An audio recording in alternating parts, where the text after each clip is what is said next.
Hello everyone, কেমন আছেন সকলে? আশা করছি ভালো আছেন। আজকে আবারও একটা অনুষ্ঠান বাড়ির খাওয়া দাওয়া সিরিজ নিয়ে চলে এসেছি। পৌঁছে গেছিলাম কল্যাণীতে, আর পৌঁছে গিয়ে না আমি ব্যাঙ্কোয়েটটার ওপরে ওঠা সিঁড়িটা খুঁজে পাচ্ছিলাম না, একটু কনফিউজড হয়ে গেছিলাম। ফাইনালি ওপরে এসে আমাদের অঙ্কন আর ঐশীর সাথে দেখা হলো। আমাদের অঙ্কন বলার কারণটা হচ্ছে এটাই যে অঙ্কন আমাদের সেরেস্তার অ্যাডভোকেট, জুনিয়র ছেলে, জুনিয়র ব্রাদার, খুব ভালো ছেলে। আর ঐশীকে আমি সেদিনকে অঙ্কনের থ্রুই আমাদের সকলের সাথে সেদিনকে পরিচয় হয়েছিল। বহু বছরে তাদের কলেজ লাইফের প্রেম, বহু বছরের প্রেম আজকে পূর্ণতা পেল, এঙ্গেজমেন্ট হলো আজকে তাদের। আর খাওয়া দাওয়ার অ্যারেঞ্জমেন্ট নিয়ে তো কোনো কথা হবে না, অনবদ্য খাওয়া দাওয়া হয়েছিল। সবার প্রথমে এসেছিলো পনির বাহারি, যেটা দারুণ হয়েছিল খেতে। তারপর সাদা ভাত, মুগ ডাল আর ছুরি আলু ভাজা।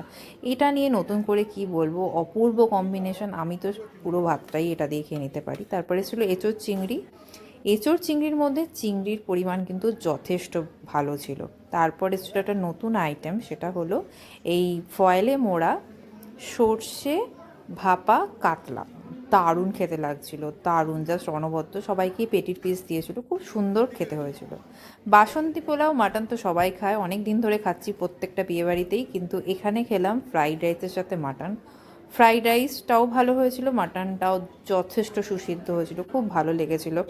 তারপর মিষ্টি খেয়ে সেই দিনের অনুষ্ঠান বাড়ির খাওয়া দাওয়া কমপ্লিট করলাম।